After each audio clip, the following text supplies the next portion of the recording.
morning from a very warm Portaventura. Yes.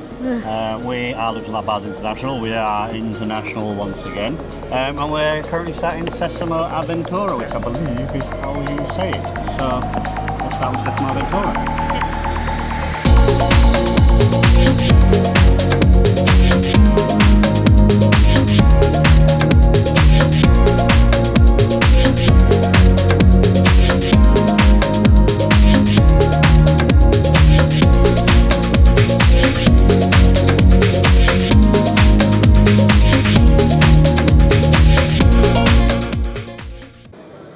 So, Sesamo Aventura. It's a wonderful little kids area, and it really is a kids area. Yeah. Not designed for us, but straight in with the headline attraction of the area, which is Street Mission. Which I was expecting Tracy to start talking there, but anyway. Sorry. No, Yeah. it's stop. Street Mission is a trackless dark shooting ride, and it's brilliantly themed. The idea of it is that essentially there's a big cookie parade and the big cookie has gone missing, so therefore you've got to go around and collect cookie clues with your cookie clue finder, which is your shooting gun, and ergo help Grover save the day. Yeah. And save the cookie parade. That is basically it. But it's for a trackless dark ride. It's on levels of theming, sort of with Symbolica and a couple of others we've ridden as well. It's excellently done. I wouldn't go as high as Symbolica, but I know what you're meaning. What I like about this one is that you've got it's primarily screen based, so you're shooting screens, very much like Popcorn Revenge and things like that. But unlike Popcorn Revenge, there are physical props, and you don't know they're there until you accidentally activate one. So there are fragments of cookies dotted around, and you can shoot those, and they will drop. They only move, they only drop, but they still count towards your score. Yeah. Which I like that. I like the fact that you'll be moving from sequence to sequence, and there are animatronics that are talking to you. Unfortunately, it's all in Spanish, so you don't really understand, unless you speak Spanish, what they're saying. But I don't think it takes away from my enjoyment of the ride. And that's coupled with the fact that the animatronics are doing things that interact with the actual video, as well as the smells as well. Bert and Ernie's shop and the laundromat scenes they're just really, really good sequences. Yeah, and this is before you get to essentially the cookies around the Count's castle, and you end up then doing essentially, it's almost like you've stepped into a computer game, sort of. It's ride a bit simulator, of ride simulator, and you're there going through with all your 3D, getting cookies and feeling like you're in a computer game. It's brilliant. It is definitely one to not miss. Obviously with being in the kids area, you kind of might write it off as a kids ride. It's great for all ages, so definitely don't miss Street Mission. Next one in the area is Tammy Tammy, which is one of the park's older roller coasters. It's nothing to write home about. It's not massively well themed. It's very pretty though. Yes. It's set above a lake. It's comfortable. Even the two fatties here, we can fit in the train. We've got photo proof here. Yep, and our bags did as well. It was a bit of a squeeze, but we did get there, which we will talk about why we did that a bit later on in the video. Tammy Tammy is absolutely fine. Does have a camera on it. Street Mission, unfortunately, doesn't, which is one of the things that I would like to have seen added to that. But Tammy Tammy wouldn't really change anything with that one. Nope. And then what was we tried something new today. We did. What is it? El Blas. Salto de Blas. El Salto de Blas, which basically means Bert's Leap. Yeah, we think it's jump. Bert's Leap or Jump. And it's a tower ride where you sit in it and there's a rope and you pull yourself up and then let yourself drop down. Yeah. Essentially, it's an interactive drop tower. And not done one of these before. We've seen them at Phantasialand and things like that.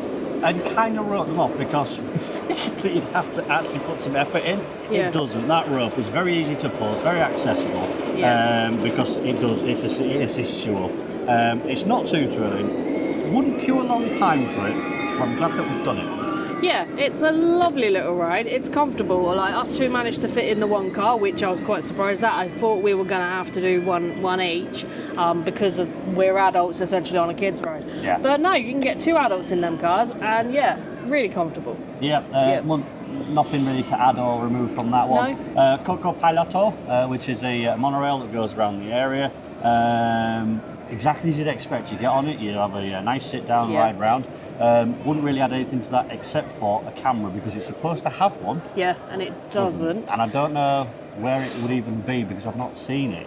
Yeah, I mean, so for me, for that ride, the only thing I would add, because it is quite a slow load-in ride because everything's on the one rail, and they have a habit of stacking cars up coming into the station, and there's absolutely no cover. So in weather like today, when you've got 31-degree sunshine, it's not the nicest ride to be on. And if you're going to come here in the height of summer, that is probably one of the ones. Leave it till the evening and do it as a twilight, light night ride when it's cooled down a bit. I don't think it's you're not sat waiting like ridiculous amounts of time. But if you are a little bit sensitive to the sun sort of thing, then it's completely uncovered anyway. There are some other attractions in the area. There's Magic Fish, which is a little jet ski ride. We haven't ridden that, but we did do it the last time we were here, and remarked that it's not quite as good as Legoland's one. Because there wasn't enough water in it. It looks like the same sort of things happened here. There's the tree, which you can just about see behind us, which is an Explore. And there's also a little cycle bike ride. Magic bikes. So, the more you cycle, the higher you get. We ain't doing that in this heat. So yeah, it's got a nice mix of rides. And the final one that we're going to talk about, which I'm going to have to get up, is it's Elmo's tractors, but it's La Granja di Elmo. Which is a tractor ride. It's got a Sesame Street sort of overlay over it. It does have a camera on it, which you'll be hearing that an awful lot because we are picking the rides that have got cameras because we've got a photo pass. And I quite like this one. We mentioned before, didn't we, about the copyright that they've tried to circumnavigate. Because for some reason the cars play Under the Sea from The Little Mermaid. You press the button. Not all the cars though. Today we had a car that actually played a little farmyard sounds. ditzy farmyard tune.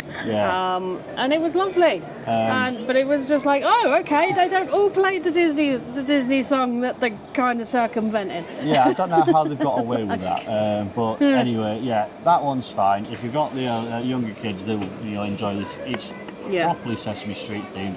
It is the Thomas Land of Sesame Street. It is, I don't know if there's any better ones in the world or anything like that, but I like this one. Yes, other notable mentions in this area, it's like a lot of the areas in Portaventura World, it has got its own cafe as well. I say cafe. Restaurant. It's just here because we're just sat here talking in it. It's quick service, so it's like your McDonald's. I think this one does burgers, chips and pizzas, that kind of thing.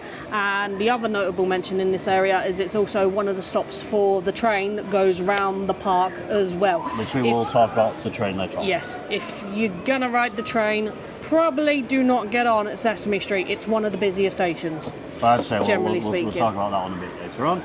There are shows in the area. You can spend quite a lot of time here. We got to this area for exactly 10:30 and rode Street Mission, and it is now 22 minutes past 11. And we've walked onto most rides. So probably is advisable to get here early, get the rides done, and then if you've got bigger thrill seekers, you can move on to the next area, which is going to be China.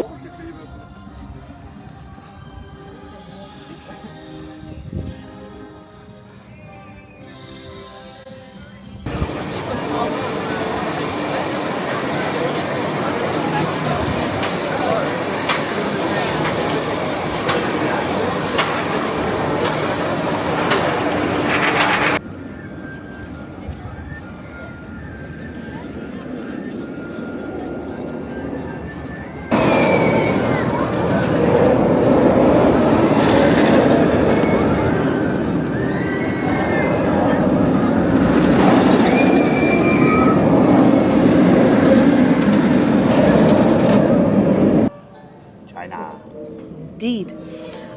China, as you guessed, is the Chinese area of the park, and for a big shocker. And for the Chinese area, it's brilliantly themed. If you didn't know better, you probably would think you're in China somewhere. It's very, very well done. It's not quite Fantasyland's China, but this has got better rides in it than Fantasyland's.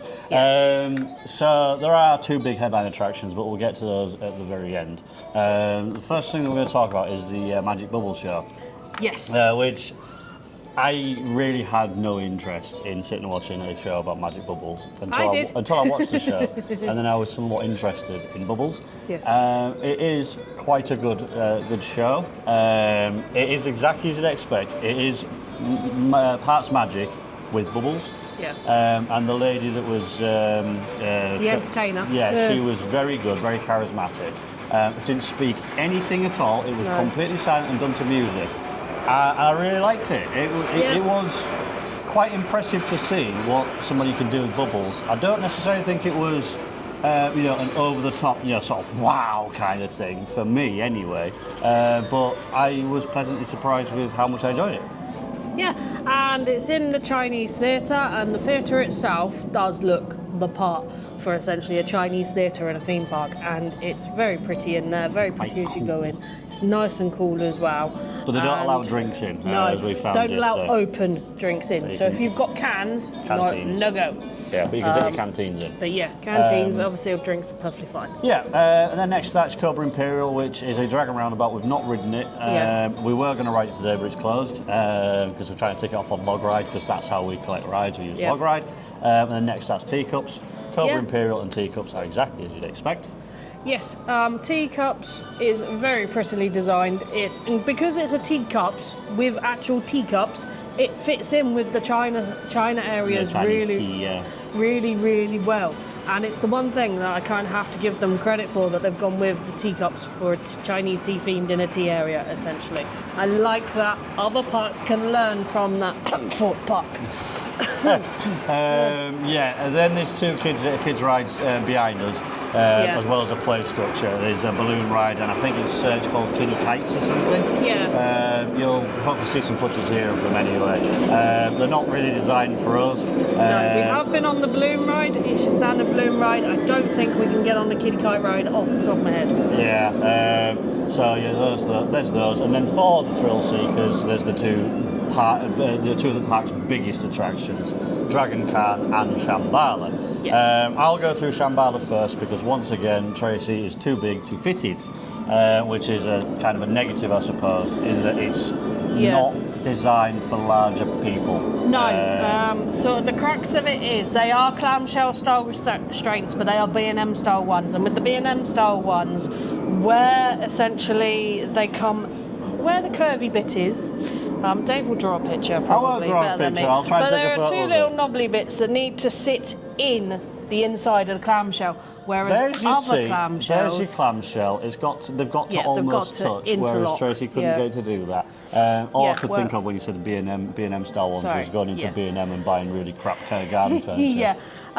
So whereas other Gerstlauer ones, trains, clamshells, they only have to meet, so it's not a problem. But these ones, they actually have to slot in, which if you're on the chunkier side, you're going to struggle with. Yeah, but Shambhala, I believe that I was a bit too negative on it the first time around, because I felt like it was oversold to me. I was expecting the world, because everybody went on about Shambhala, and I go off it feeling a bit sort of disappointed in it.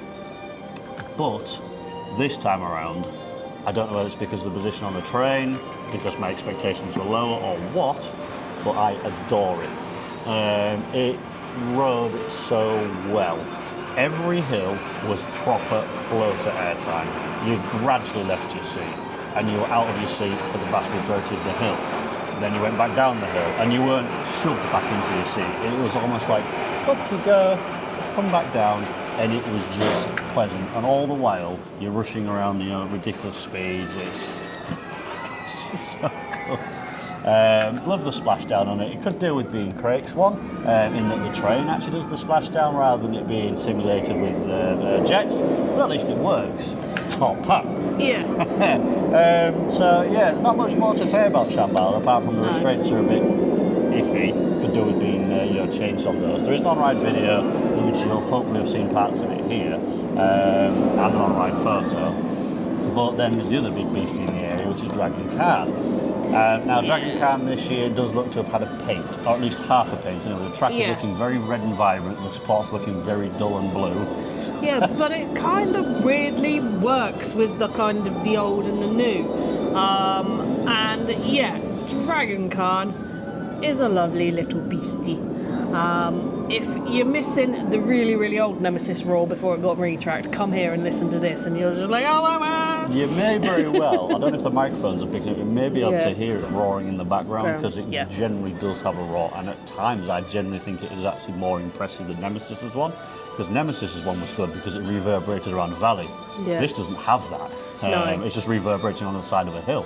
Yeah. As for the ride itself, it's a ride of two halves. No, I would say because I had a good ride yesterday. You had a bad ride. Yeah, well, it's not a bad ride. It's just that as soon as you go down the first hill, which is a dead straight hill, and you smash your head to the side a couple of times, you know exactly what you're in for. But I have a habit of, with the restraints are here, I sit my head forward.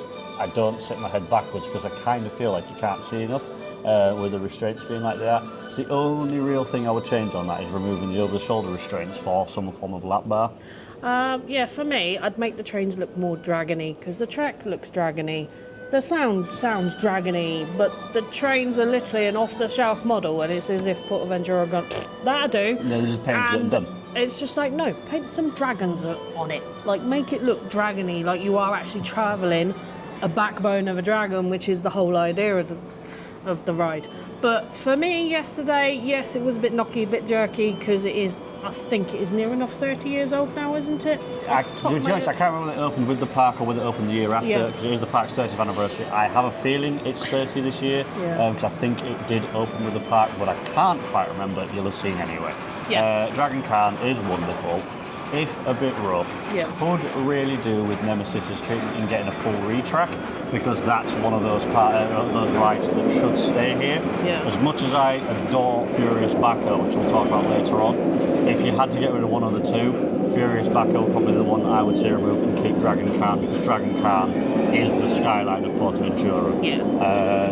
And it's deeply ingrained in that, so put some love into that, in my opinion. But that about finishes up the China area. Yeah, there is also a shop in China which does a lot of Chinese themed products. You can get tea sets in there, rice bowl sets, wind chimes as well as incense, and a couple more like sort of, I'd like to say local but not local, traditional Chinese things in there, like Chinese kites.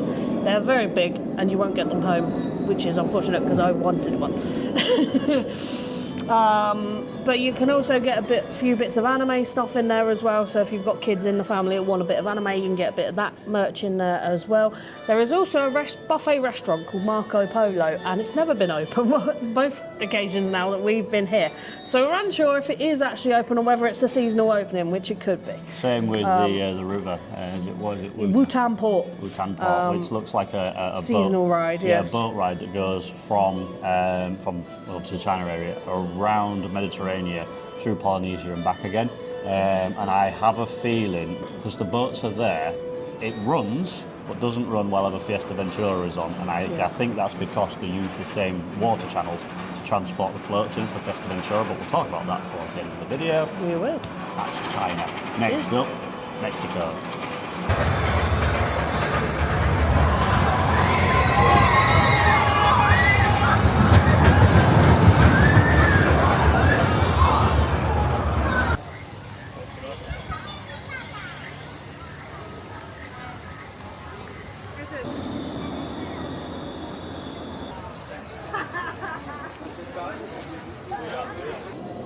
Welcome to Mexico! Yes, Mexico section of the park, of which there are, for us to talk about, there are 4 attractions.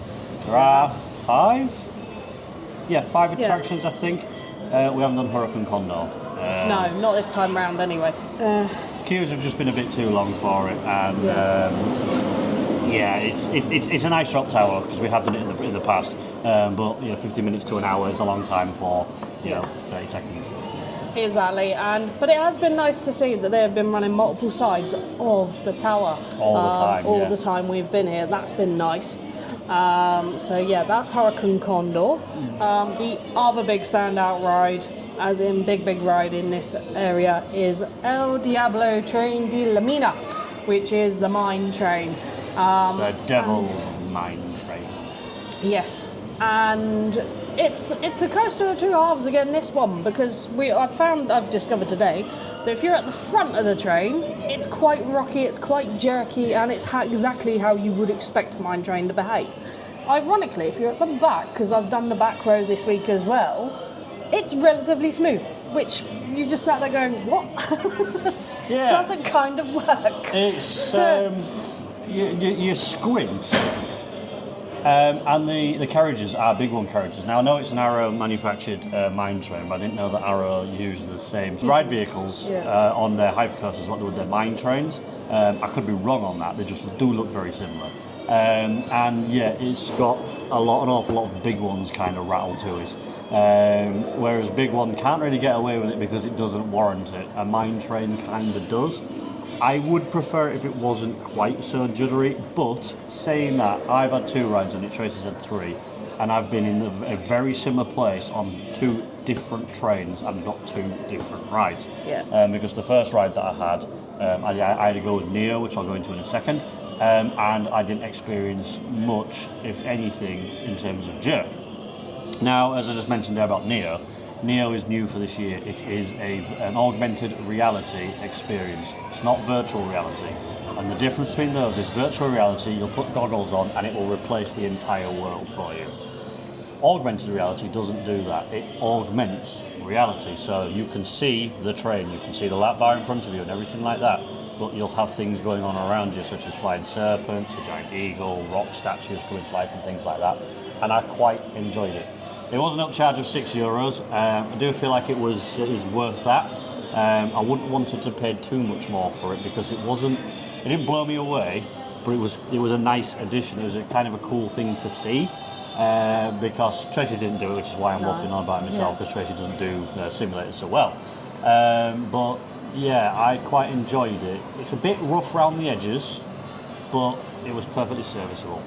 Other than that, I don't think there's much more to add on mine trains, is there? No, there isn't. So that leads on to the 2 flat rides and one other standout attraction. But the 2 flat rides that we've done are Yucatan and Serpiente Emplumada.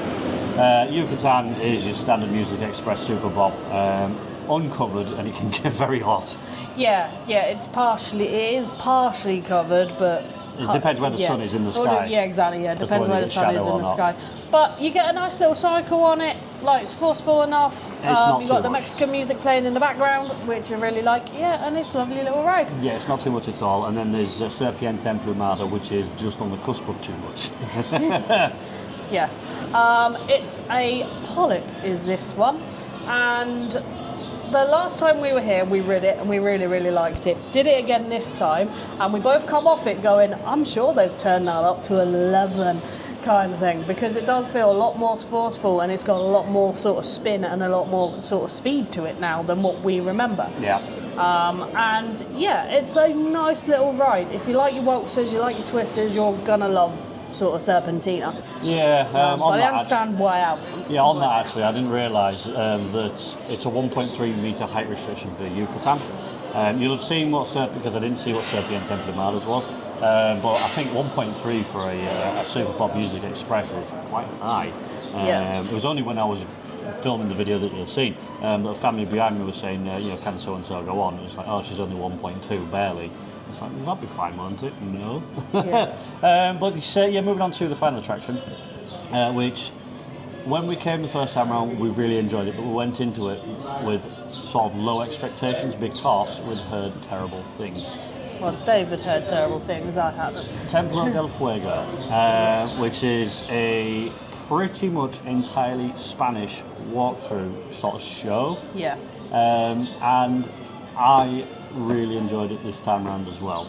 I think it's probably the charisma of the host that makes that attraction. Yeah, and there are some bits of it in English, but it is one of them, as long as you know kind of your basics. Tomb raiding, archaeology kind of thing. Yeah, as long as you kind of know your basics of like sort of Tomb Raider, Indiana Jones, that kind of genre, you'll pick it up. There's a lot of cliches into it, yeah. But I would love to have an English showing of that. I know that's me spoiling the point of coming to a Spanish park. I'd love to see a full English run through on that to know what they're saying, because the crowd gets the Spanish crowd get really into it. They do, and it'd be nice to join in on that. Yeah, I mean you can laugh at everybody else laughing. It's like, ha, I don't know, I'm laughing at. Yeah. But it's very slapstick and such.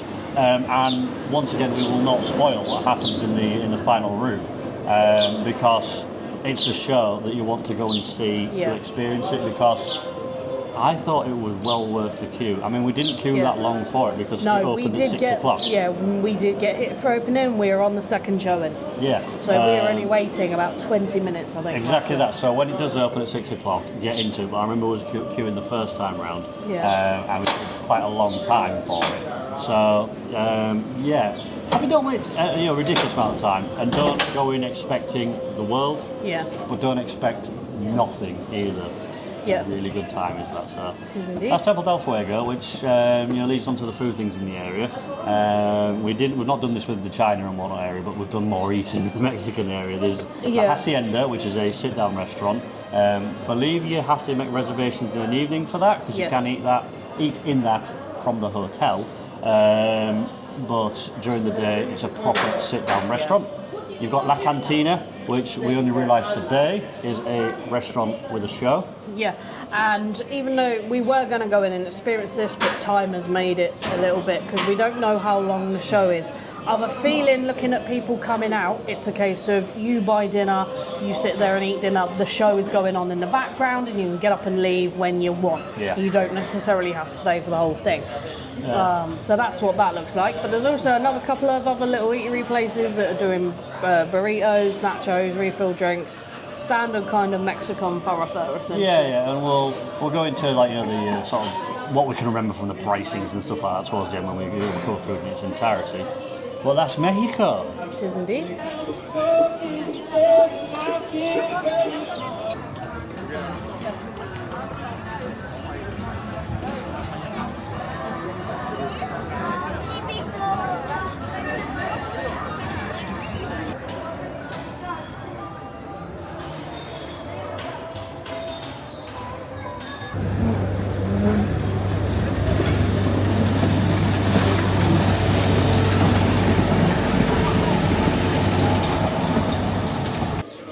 Howdy folks, welcome to Ye Old West. Far West. Aye. The Far West. Ye Olde Far West. Which, as you'd expect, is cowboy themed or Western themed. And it's probably one of the better Western themed areas in any park that I've been to. Yes, that's what I was just about to say. Is it is one of the better themed ones, and on a day like today, like minus the sand under your boots, you genuinely would feel like you're in an old west, apart from all the mod cons. Yeah, and I think it's probably actually, apart from maybe Polynesia, probably the best themed area. Yes. Because it's massive compared to the other areas, at least I think so. Anyway. Yeah. In terms of attractions here, the first one that we're going to talk about, but we can't really talk about, so we'll talk about it anyway, is Hysteria in Boot Hill, which is a year-round scare maze, we believe. And all that we can ascertain from it is that it looks like it's AR again. Another AR attraction where you'll be going through with goggles on, and things will be going on around you. Which, if that's the case, that will be pretty cool, because it means that it could possibly be accessible to international audiences. Yeah. Because the reason why, it's going to sound really stupid, the reason why I've not gone for it is because if it is a year-round scare maze and I've got an actor that's shouting at me in Spanish, I won't feel terrified. Yeah, exactly. Yeah. And it's an awful thing to sort of say, because we come to a Spanish park. And we don't speak Spanish. We're not very good with foreign language. We should really get that kind of sorted. We are getting better, slowly. Very slowly. That's why we've not done Hysteria as Stampeder goes by. And I did specifically pick this place so you can see that going on in the background. Anyway, the other attractions that we have done are Crazy Barrels, Wild Buffalo and the Carousel, of which Crazy Barrels is just I think it's a breakdance 3. It's nicely themed though, and I did it last night with my sister and my nephew. I was in a car by myself, and I was getting somewhere right spin on it. Now, I don't know if that was because essentially the car was unweighted because there was only me in it, but to be fair, all the cars on that ride were properly giving it some welly. Yeah. And it was nice, but you didn't come off it feeling sick. So like that. The only problem I have with Crazy Barrel's a bit of a slow loader if they've only got one member of staff on, because he's got to do everything, poor guy. Yeah, that's part of the wrap up. We are spoiling so much for the end of this video. We are. But Wild Buffalo is just a Dodgems steamed around Buffaloes, isn't it? It is. You're in little Buffalo cars, and unlike UK Dodgems where you've got one way round, no head-on bumping, here it's a free-for-all. You want a head-on bump? Go for it. You want to go the wrong way? Go for it. They don't really mind as long as you're not causing absolute carnage. And I've got to say, the cars on Wild Buffalo have got quite a lot of give. They spin quite quick, and if you know what you're doing in a Dodgem car, you'll have a right laugh on there. I usually do. Yeah, I slipped on this because I went to go do some photography last night, with it being our last night in the park, and I wanted to have a go at doing some long exposure photos, which, sod it, I'm going to plug them here. I don't know what you think, I quite like them, but anyway, there's some of Dragon Khan. Yeah. The next sort of step up, if you will, from those is going to be Tomahawk. Which Tomahawk is basically a baby Woody. It's a junior. In fact, it's probably even more. I'd say more of a junior version of Heidi the Ride, rather than a junior version of Wicker Man. Yeah, and it's an adorable little ride. It's bright orange. The seats are plush and comfy. Only issue, if you're on the bigger side, you might struggle getting two of you in the car, but with your bags, because you've got to take your bags off. Yeah, that was one of the issues that I was facing, because I've changed bags from the smaller one to a slightly bigger one, because I knew I'd need more stuff for this trip. And the ride-off was kind of a bit unhelpful in that regard, because it was essentially just leaned over, sort of pressed my bag into Michael's lap and sort of shoved it in, and then did my lap bar. It's a case of, could you not just leave them on the station? Yeah. Or something like that. But as for the ride itself, it is very tame. It's very comfortable compared to some other attractions, which we'll get into in a second. But yeah, queue line's uncovered though, pretty much in its entirety. Yeah. So if it is a hot day like today, and you're susceptible to sunburn and stuff like that, think about bringing a parasol like we have, or wait until the evening to give it a ride, as we did last time around the weekend, the first time. We did, yeah. One other ride that we forgot to mention previously as well is the carousel. Oops. Now, the carousel is in essentially the middle of the main section, and you can see it if you come in from the top end from Mexico or the bottom end from Mediterranean, you can see the carousel coming into the section, and it does look a good showpiece carousel. And you can ride like cowboy themed stuff on there, so there's a lot of horses, obviously, a couple of carriages, a few buffalo as well, which is a bit unique for a lot of carousels. The only issue I have with it is it needs music. That's the only thing. It's right over there, yeah. And it's got no music at all. Yeah, and because of that, it's a nice ride, but it's got no soul. And like most carousels that have music, it's a bit lackluster. Yeah. So yeah, that's the flat rides and the sort of thing. Now we're going to the sort of intermediate rides and the larger ones with Stampeder, which you've obviously seen going around in the background. Now Stampeder is a dual racing coaster. You've got two sides, red and blue. We've now done both red and blue twice each. We have only done blue this time around. Yes. So we've only experienced the retrack work on one side. Yeah. And the retrack work has done the complete opposite to what the original track currently does. In that the retrack section is so noticeable because it's glass smooth to a fault. Yeah. The rest of it is very jerky now. And I don't feel, I myself do not feel like it's so jerky that it's awful. No, it's not. It's one of them. For me, it is jerky, it is violent. If you're thinking about taking your littlies on this, I would say pad them up in bubble wrap before you take them on, because all that bubble wrap will be popped by the time you get off. It's not awful, right? No, it's not Grand National. No, it's not. It's not Grand National. It just does an awful lot of shuffling around on the track. It really generally does feel like a rodeo, in that the train is trying to leave the track. It's not going to do that. Yeah. It feels unhinged, as a Woody should. It does feel unhinged, and at times, because you've got that racing effect with the other train, it does live up to its name of you feeling like you're in a stampede, especially when you're kind of and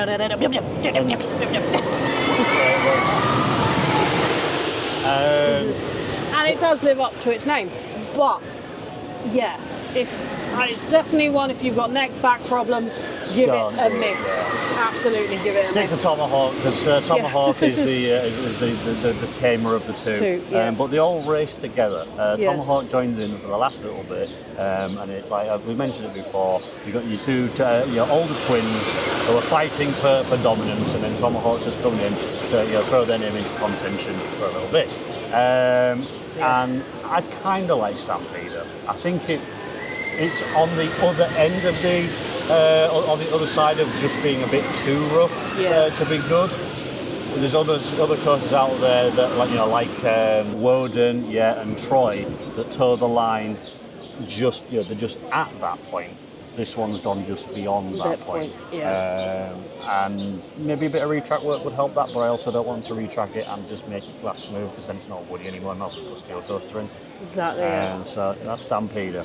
And then we're on to like the sort of meat and tatty of the area, the one that has always had the longest queues and still to this day has the longest queues, is Uncharted. Yeah, currently looking at Uncharted, because we can see part of the queue line, and it's outside the building at the moment, so that's a good indication that you're going to be waiting at least an hour and a half, which has been the same all week for that ride. It hasn't really dropped, I don't think. Shortest queue I have seen on that is an hour and 15 minutes. We've done it twice. We did it the very first day we arrived as the first ride of the day, because we thought, well, rope drop it. That's a sensible idea. It's a stupid idea. Yeah, exactly. Because the Hotel Gold River is right next to it. Yeah. So all the people who come out of Gold River go straight into the Uncharted queue. And anybody else who's floating around and gets there goes into the Uncharted queue, because everyone has the same idea. Yeah. So yes, by all means, rope drop it, but you'll still queue the same. Yes, exactly. Yeah. €25 for an individual fast pass, which is very expensive. But as we were discussing the other day, I think that keeps it exclusive, because the point of fast passes is not to be accessible to everybody to bypass the queue. It's supposed to be expensive so that not everybody does it, otherwise there's no point having a fast pass section. The ride does have its issues in that it's a slow loader, and there's an awful lot missing in places. But there's an awful lot of good stuff too. There is, and Uncharted's one of them. It is the perfect kind of step-up coaster, because it's in the dark, there's stuff going on, and if you've got little ones that are starting to make that step Red's in the lead there. From the big coasters to the little coasters, this one's a perfect kind of middle ground, because it has got a couple of sort of steepest drops, but because they're in the dark you don't notice them so much. It has got effects going on. The car does stuff, the car does move, and there's like lots of stuff going on, and it's a good ride. I like it. It's quite comfortable as well. They don't staple you in, which is good. I do like Uncharted. I do wish that it was based on the games and not the film, but the foundation is there for an excellent ride. The queue line is wonderful, apart from being so long. And there's not really an awful lot to do in the queue line. No, there isn't. Once you're on the train, you're in the station, it looks really cool, and then you sort of start to see chinks in the armour, because as you go around the first corner, there's a rocket launcher that fires at you, and there's no weight to it at all. It's like an animatronic. Oof. And it's a poof. And it's oof. There's no explosion to it. What happens at rocket? It didn't just sail off into nowhere and then just hit a wall and pink, did it? So that's missing. Then you just screen after screen after screen, and there's not an awful lot of anything else, I don't necessarily think it's a bad thing. No. This is one of those 7 out of 10 coasters, I think. It could be a 10 out of 10. Yeah. It does more than 13 does. They are the same model. They're both Intamin multi-dimension coasters.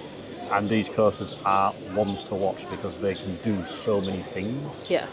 But this one has all the ride parts there, turntables, backward sections, launchers, sideways parts and stuff like that. Yeah. It's missing something, man. And I really do wish that they put some effort into making it what it can be so that you can enjoy it for more than what it is. Yeah. Yeah, don't get us wrong though, it is a very good ride and it is definitely one to come to Portaventura to do.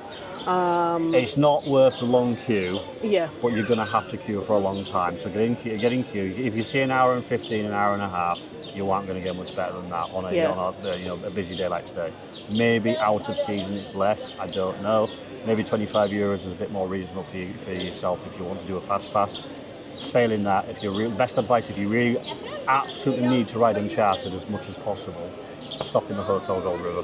Yeah. Because you're right next to it, you'll get into the park early and you'll get straight onto it, and you won't have to queue. You can do that every day of your holiday. Yeah. That kind of wraps up the rides in the Far West. There is a rapids ride that we haven't done. We'll go into the water rides a bit later on.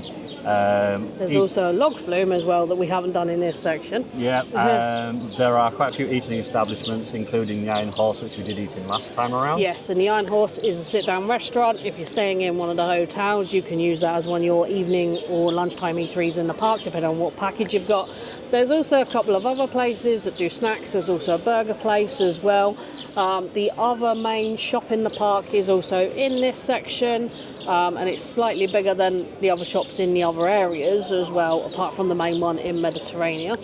And they've also down here, in keeping with the West theme, have got all the kind of carnival sideshows that you see at other parks, kind of like your ring toss and your hooker bag and your roller derbies, that kind of thing. And they're all in the one section, and I like that because then they're not dotted around the park. And so I suppose it keeps it away from, because I hate slideshows. I understand they're kind of a necessary evil, but I don't like them because if you want to win something, just go and buy it. It's cheaper. I know there's the fun of doing that, but now things like arcade clubs are opening and places where you can go and play these things essentially as much as for free. I don't see the point in them now. Yeah, they do have enclosed arcade as well. China's got the China area's also got one, and I like the fact that stuff like this has been put, one, in one area, and two, it's in buildings, it's out the way, so you can potentially, if you've got little ones with you, guide them past it before they see it and run in, and you can save yourself a fortune. Which is what I like. Very similar to Arcade in Forbidden Valley at Alton Towers. It's a facade, and if you don't look in, you won't see them, which is quite nice. Far West, biggest of the themed areas. Yeah. There's a lot to do here. We have spent a lot of time in this area, but it's not my favourite area. Yeah, there's also the train station, and you're more likely to see Woody in this area out roving about along with the roving actors as well. Yeah, because as with the China area, there is also a show here as well. There's a couple of shows, of which we've not done this time. Can't remember what we said about it last time, so what's the last video? Really good, yeah. So that is Far West. It is.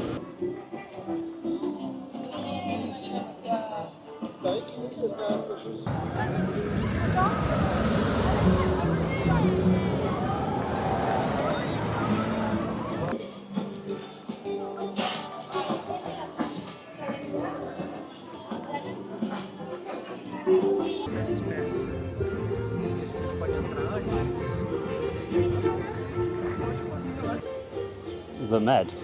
It is indeed. Actually, that's Tracy. There is only one attraction here, and it's the best in my opinion here. It's Baco. Hopefully it will make an appearance during this section. But yeah, Furious Baco is wonderful. Yes, it's not Furious Bacon, as we discovered 2 years ago, and here it comes. Ah, there it goes. Yeah. In fact, it's not even furious as you'd expect. It's spelt wrong, which is in the fun always auto-corrects it. But yeah, it is one of my favourite types of ride, which is an Intamin accelerator coaster. We've talked about them on the channel before. They are a dying breed. Hydraulic launch roller coasters are wonderful. Even the crappiest ones, like Rita, that everyone says is pants.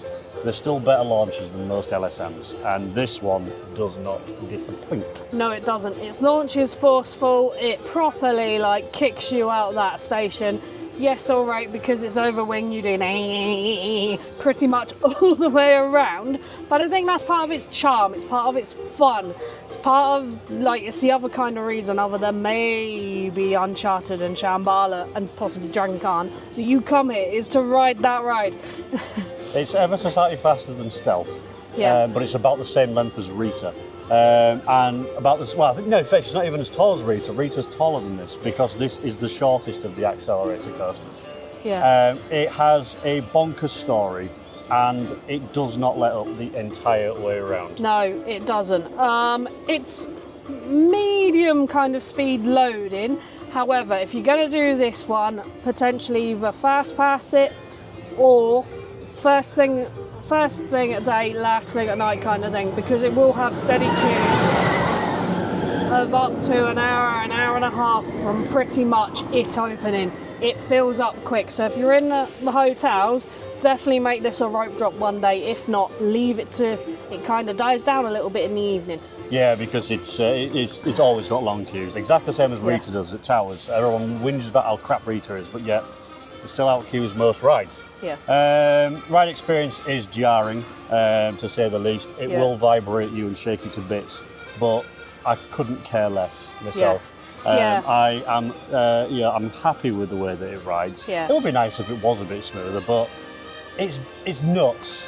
That's just pure and simple. It is nuts. It launches, it does 2-3 turns, I think. There's an inversion just there, round the lake into the station, pretty much in that sort of time frame as well. On-ride videos as well, which you'll have seen during this segment. Furious Baco is wonderful.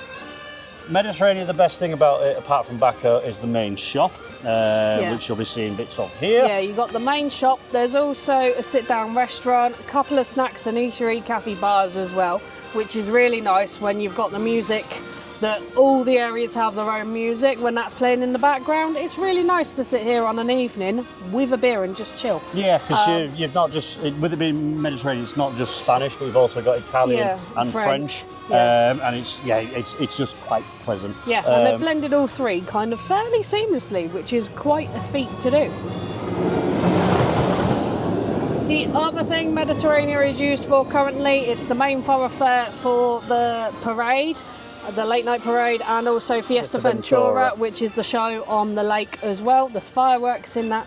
Really, really good if you can lag the kids out to 11 at night for it. Actually, might as well talk about that at this point. The birthday parade was quite nice to see. Yes. The music was a bit repetitive because they've taken essentially like a 3-5 minute long song and it just stops and then starts again. Yeah. Whereas when we came 2 years ago, obviously it wasn't their anniversary, the music that they had there, it just kept playing. Yeah, it just kept looping. Yeah, it was perfectly looped, whereas this one it doesn't. Yeah. But the parade was very nice to see. And all the Sesame Street characters are on it, including Woody Woodpecker. Yeah, and they've got 8 floats this time round, whereas on the last parade we did a couple of years ago, they only had 5. So that's nice, yeah. Either way, it's still nice to see. Fiesta Ventura hasn't changed an awful lot, but it didn't need changing an awful lot. Yeah. We've watched it twice now, haven't we? 3. 3. We've done 3. This time round. And the first night, everything was working, but we were in sort of pants location. Yeah. The second time we watched it, we basically sat there for about an hour and a half waiting for our space, like you do at Alton Towers fireworks. Yeah. And yes, this time round, they've got drones. Yeah. And the drones add to it. They're not like the pants ones that we saw at Alton Towers the other year. No, they're not. Which basically did the Alton Towers logo and then buggered off. No, these ones, they add to it. Yeah, they do. And essentially, as the different sections essentially showcase what they are in Fiesta Ventura, the drones are doing light shows and that resemble that area, like for kind of So for the Mexican you got a sombrero. You had a sombrero and you had a Mexican painted up lady. For Polynesia, there's lotuses that comes out. The dragon effect they do for the China section, really, really good. The dragon actually looks like a proper dragon. It's really cool. So yeah, it's definitely worth staying around in the park and watching it. There's fireworks as well.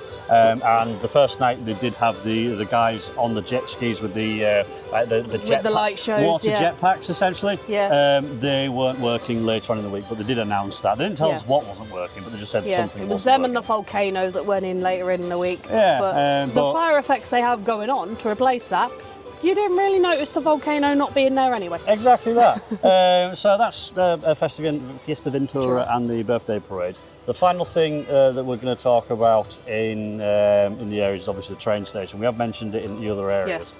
And the train goes from here through Polynesia to Sesamo Ventura. From Sesamo Ventura all the way around through China and then into past Mexico and then into Far West. And then Far West, it then loops back all the way through to here, but it doesn't do a circle. It's just like a giant sort of inverted C. But anyway, you'll have seen on the map, because I've drawn you a wonderful map, my terrible editing skills. It's a nice sit down. Weirdly, they want you to get off at every station, but also some people could stay on. Yeah, we don't know what that was. We got on it yesterday and essentially we were intending to do a full loop, but we had to get off in the Mediterranean station. Hello, Malcolm. Dispatches are good today. Yeah, and essentially we had to get off and run round and get back on again. But yet some people were allowed to stay on, so I don't know what that was about. It was a bit pointless, but anyway. So yeah, the train is well worth it, and it's a full-size train. I believe it runs the same gauge as what your commuter trains at home do. Yeah. It's not a narrow gauge or anything like that. It's a full-size train, and it's impressive to look at, I'll be honest. It is, yeah. It's just a shame it's not proper steam-powered, because it does look the part when you're in Far West. Train has been made by a factory in Stratford-on-Avon, though. A lot of steam trains were, because we invented the bloody things, didn't we? I mean, the Scots did, but anyway.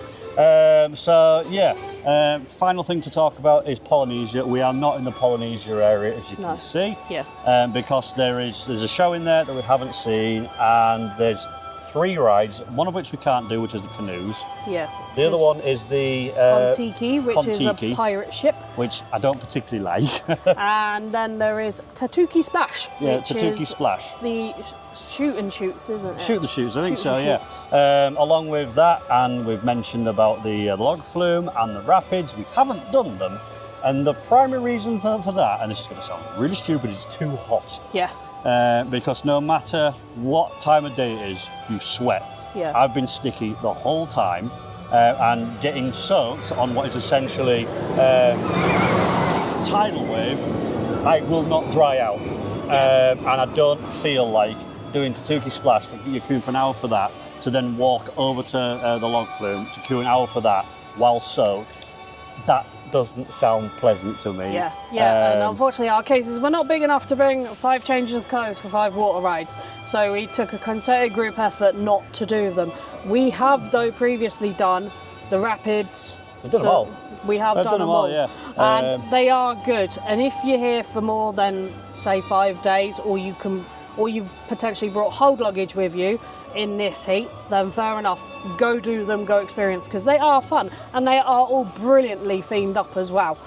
Is the one thing I can say about all the rides here. Yeah, there's not a lack of theming. The rapids is the only one that's a bit pants, but Silver River log flume is absolutely fine, but Tatuki Splash is definitely the best of those. Yeah. So that's going to leave us onto the wrap up of merchandise, so we'll move on to that now.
so now comes the wrap up, merchandise, food, etc., etc. Merchandise. It is their 30th anniversary, so there is some 30th anniversary merch dotted about. Can't say I'm overly taken by the new. I don't know if it's a new or retro logo that's gone for with the sun. I see what the idea behind it, but it's a bit too basic, and that seems to be a thing with the logos these days, though, doesn't it? Yeah, it does look very retro, and the little sun has little feeties, which make it absolutely adorable. Yeah, the stuffed toys ones do. Yeah. And I like it. It's nice to see a park celebrate, one, its birthday, and two, actually bring out some merch for it, because there are plenty of parks that don't, and don't shout about it. And I like the fact that Portaventura all across the park have shouted about it. Yes, there's plenty. I'm hoping that I've got enough of them, but there's quite a few 30th anniversary, plaques and things like that about. Yeah. Continue on to merch. You've got your standard thoroughfare t-shirts, caps, bowls, and stuff. T-shirts are somewhere in the region of €22.95, €17.95 for I think the kids ones. I don't know how much cups and things like that were. Cups, you're going to be looking at sort of 12 to 16 euros on average, depending on what you have. Because there are some really proper deep big mugs that you can literally get a gallon of tea in, and then you got your standard size mugs as well. They have extended into homeware a little bit. You've got aprons, you've got little oven cloths now as well, which is nice to see. It's something a bit different. There's also stuff though like pens and pencil sets and photo frames as well. I really like the photo frames. I've come home with one this time round. They're quite chunky, and for those of you that have done sort of American parks, they have photo frames in them styles with the characters on, and you put the photos in, which is nice. Like a photo frame. I think you're just describing a photo frame at this point. I'm not that enthusiastic about the merchandise here, and that's primarily because we saw 90% of it 2 years ago. Yeah, they have some few new designs, and they are now starting to expand out for sort of similar designs in both women's and men's, which I like. Yeah, so you can get what the boob tubes, and you can get I call them wife beaters, but what the vests aren't they? Yeah. Vests and stuff like that, t-shirts. Very few hoodies, as you'd expect. They don't really need them over here. Certainly no coats or anything like that. And the problem I have is that, Dragon Khan, for example, you have pretty much one design. Shambhala, you might have two. Uncharted's got a couple more, with it being a bit newer. But it's kind of about it. There's nothing for Mine Train. No, there isn't. Absolutely nothing for Baco. No, I hadn't. Yeah, no, I hadn't noticed that either. And I kind of feel like it's Merlin that spoils us with those kinds of things. Yeah. But yeah, merchandise it's fine. You'll come away with stuff. It's just not as exciting as I'd have liked it to be. But it saves me money, so it's fine. I, on the other hand, for once, have spent over €100 on merch. Which is nice because they are in a promotion where if you spend a set amount, you get a voucher for a free towel. A 30th edition. 30th anniversary towel. Yeah. Assuming that you spend another €40. Yeah. Which is kind of good. In one transaction, yeah. Yeah. So that's that. Food has been absolutely fine. Yes. There has been quite a lot of repeats in that a lot of the sort of the smaller eateries will sell you your cheese toasties and your cheese sandwiches, bacon sandwiches and stuff like that. But the restaurants, it's not restaurants, but the grab and goes that we've eaten in have been absolutely fine. Yeah. An adult meal is going to cost you somewhere around the €20 mark. For 15 to €20, depending on where you go and what you have. Because you've got places that, like Dave says, are literally grab and go, and you go up hot dog and nachos with that and a drink. Or you've got sort of places that are sort of pushing 20, €22 mark, and you get starter, main, dessert, and a drink. But it's also grab and go as well. Yeah, and then you've got as mentioned when we were in.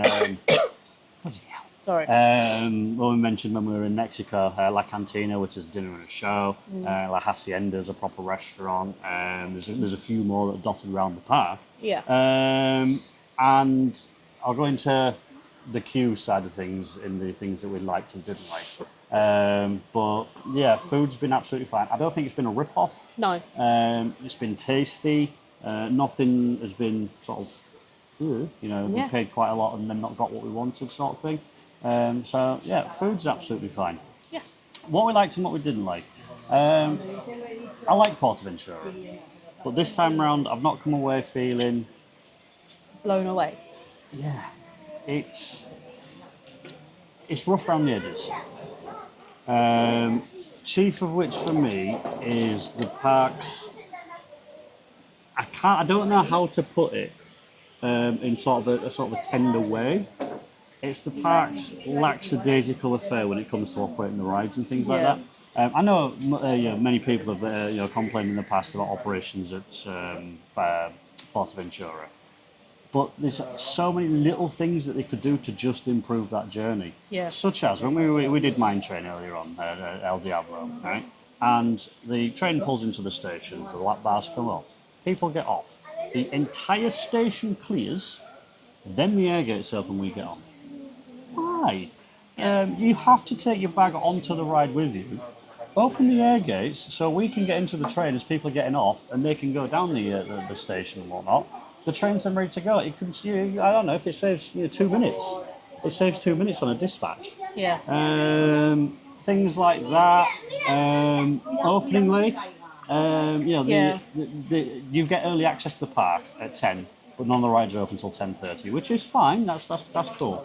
But then you walk all the way across to Shambhala, and Shambhala doesn't open until 20 to. Yeah. Because we were in queue for it yesterday. It was pushing 10 to 11 before the ride actually opened and got people on it, and you just sat there. Well, hang on, your queue line's all full now. You're gonna be racing against the time. On that, right. So we arrived probably, let's say, 20 past 10 or something like that. 10 minutes before the ride due to open. We got into the queue, filtered around the queue. Staff then came out and altered the queue line. So instead of it being basically a shorter path, you had to do the whole cattle pen.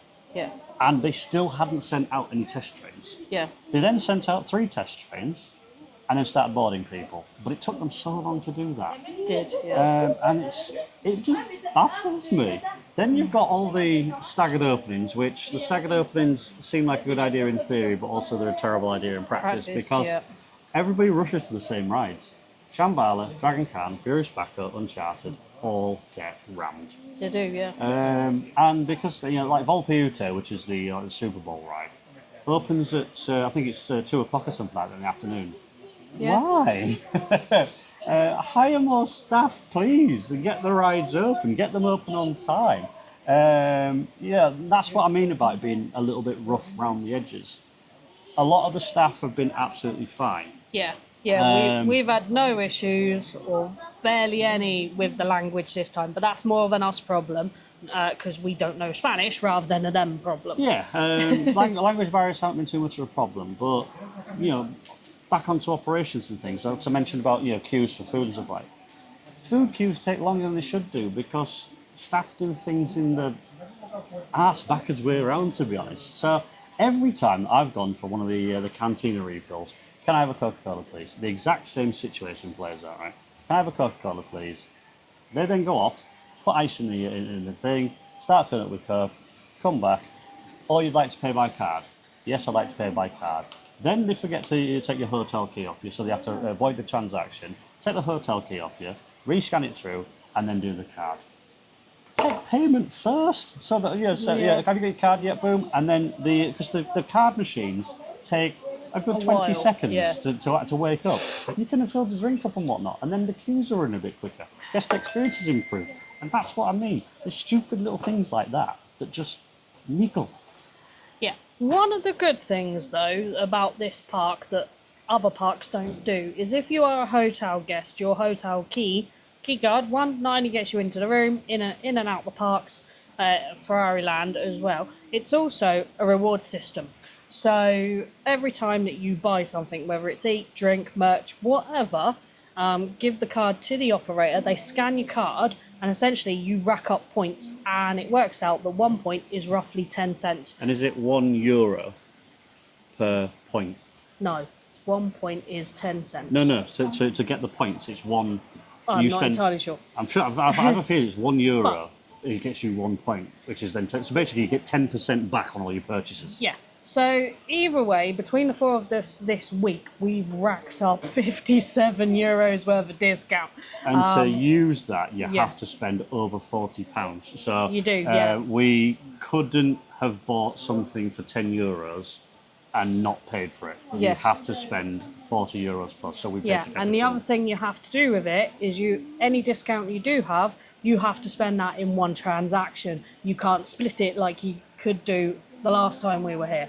I didn't know that. So you've got to which I think, if you're going to do it, it's really, really good, and I think it's a really, really good thing. I'm going to say it's not a bad thing. Yeah, we've come home with an extra couple of bits of merch because of it. Because it's they've got rules and stipulations. It means that they're not losing out on a system that rewards you for buying more stuff. I don't have a problem with that, at all. Portaventura needs somebody in charge who can make it the park that it needs to be. It's not quite Park Asterix. It's certainly not Efteling or Fantasyland or Europa Park. It's not quite on their scale, but it could be. It's not far off. It could be. Yeah. This is kind of like the Alton Towers of the big European parks, I think, at the moment. It's still working absolutely fine. Yeah. It's so rough around the edges, it's getting to the point where, fix it, please. Yeah. And the same can be said for towers. And before we waffle on too much, there's only really the photo pass to talk about. Yes, there is. Because I was about to end and I forgot about the photo pass. Yeah. So they do have a very silly rule with this one, and I know why they have it, but it's also very silly. So we've come as a four. There's obviously the two of us here, Nick and Michael. I have one of the wristbands, Tracy does not. So the very first day that we were here, we went on Tammy, and we didn't think that both me and Tracy, Nick and Michael could get into individual trains. Yeah. So together. So we sat as one in each car. And when we came to get the photos, they wouldn't allow Tracy or Michael to have their photos because they didn't have a band. And I couldn't say, well, Tracy's my partner. Yeah. Because I don't know if it's like a GDPR or like a privacy thing. Yeah. I couldn't take her photo because I've got the band, not Tracy. Yeah. And that's stupid. Utterly stupid. Yeah, and there's been a couple of other rides. It happened earlier in the week. Dave was doing Neo on the Mine train, which is the AR experience. So I was at the front of the train. She was at the front of the train, and me, Nick and Michael were obviously a three. So Nick and Michael sat in a carriage. I was directly behind them in the next seat, but I couldn't get my photo because I didn't have the band, even though I sat there and explained, well, hang on, we're a three, and we had to go on as a three. What do you want us to do? All they've got to do is look back at our previous photos on that pass, assuming that they can do that, and they can see that, me and Tracy on Dragon Khan, there's me on Shambhala, there's me and Tracy on Uncharted, there's me and Tracy on whatever. But when we go as a single, it's silly. Yeah. It doesn't spoil it. And no, it doesn't spoil it. It's one of those things that can be worked around, but it doesn't need working around. It just needs fixing. Yeah. But I will leave Portaventura for a couple of years. So I'd like to see where they're going next. I want to see some some nice new attractions and things like that added to the park. I'd like to see a further expansion of this Neo. Yes. Put it on Dragon Khan if they can. Put it on Shambhala because the Shambhala would work fine. Especially if they... I'm just really getting excited about the idea of Shambhala being actually in the Himalayas. You're looking around, I'm not seeing Dragon Khan, but seeing Himalayas, that'd be really cool. So before we waffle on too much, that's Portaventura. This wasn't a vlog to be. No, it wasn't. Are. Yeah. So hopefully it's not been too rushed. Let us know your thoughts in the comments about what you think about Portaventura, what they could change and such. Yeah. And let's have a discussion. Let's get these things sorted. Let's make the world a better place. Yes. Thank you very much for watching us waffle about Portaventura. Exactly, yeah. We'll see you in the next one. Yeah. Bye-bye.